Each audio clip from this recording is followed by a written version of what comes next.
ఒక college student morning గుడికి వెళ్ళి దేవునితో ఇలా మొక్కుకున్నాడు. స్వామి, ఈరోజు నాకు సైన్స్ ఎగ్జామ్ ఉంది. నైట్ నేను కొన్ని సమాధానాలు మాత్రమే చదివాను. నాకు క్వశ్చన్ పేపర్ అందులో నుంచే వచ్చేటట్టు చూడండి. ఒకవేళ నేను ఎగ్జామ్ బాగా రాశాను అనుకోండి, మీకు నేను పాయసం చేసి నైవేద్యం పెడతాను అని మొక్కుకొని ఎగ్జామ్కి బయలుదేరాడు. ఎగ్జామ్ పేపర్ చూసి తను షాక్ అయ్యాడు. అన్నీ తను చదివిన సమాధానాల నుంచే క్వశ్చన్ పేపర్ వచ్చింది. చాలా సంతోషంతో ఎగ్జామ్ రాశాడు. అన్నీ తెలిసిన సమాధానాలు కావడంతో ఎగ్జామ్ టైం కంటే 15 మినిట్స్ ముందే ఎగ్జామ్ కంప్లీట్ చేశాడు. సమయం మిగిలి ఉండటంతో ప్రొద్దున గుడిలో మొక్కిన మొక్కు గుర్తుకొచ్చింది. పాయసంకి కావలసిన మెనూ ప్రిపేర్ చేద్దాం అనుకున్నాడు. క్వశ్చన్ పేపర్ బ్యాక్ సైడ్ పాయసంకి కావలసిన వస్తువులను రాయటం మొదలుపెట్టాడు. అందులో ఇలా రాశాడు: పాలు ½ లీటర్, బెల్లం ½ కేజీ, రైస్ బియ్యం ½ కేజీ అండ్ నెయ్యి. ఇలా కావలసిన వస్తువులన్నింటినీ రాశాడు. కావలసిన వస్తువులు రాసిన తర్వాత తనకు ఒక ఆలోచన వచ్చింది. నైవేద్యం మనం కొంచెమే కదా పెట్టేది, ఇంత అవసరమా అని రాసిన వస్తువుల నుంచి సగం తగ్గించాడు.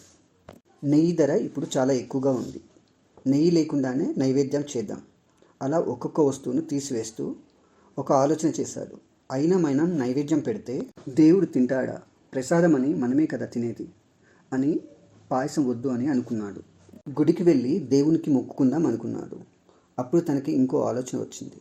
అయిన దేవుడు సర్వాంతర్యామి కదరా, ఎక్కడైనా దేవుడే ఉంటాడు కదా, గుడికి ఎందుకు వెళ్ళేది, మనసులను మొక్కుకుందామని మొక్కుకున్నాడు. మొక్కుకొని ఇప్పుడు ఎన్ని మార్క్స్ వస్తాయో క్వశ్చన్ పేపర్ తీసి క్యాలిక్యులేట్ చేసుకుందాం అని పాకెట్లో నుంచి క్వశ్చన్ పేపర్ తీశాడు. తీసి షాక్ అయ్యాడు. అక్కడ అతని పాకెట్లో క్వశ్చన్ పేపర్ లేదు, ఆన్సర్ పేపర్ ఉంది.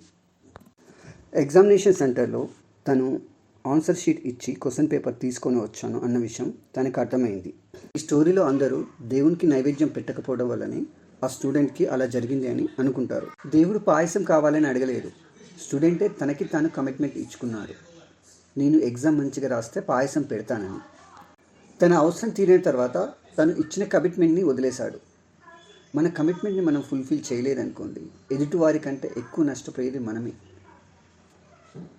మన మాటకి మనం విలువ ఇస్తేనే ఎదుటివారైనా ఎవరైనా మన మాటకి విలువ ఇస్తారు. మనం లైఫ్లో సక్సెస్ అవుతాం.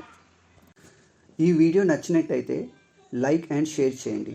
మీ ఒక లైక్ అండ్ షేర్ మా ఛానల్కి లైఫ్ ఇస్తుంది. ఈ వీడియో చూసినందుకు ధన్యవాదాలు.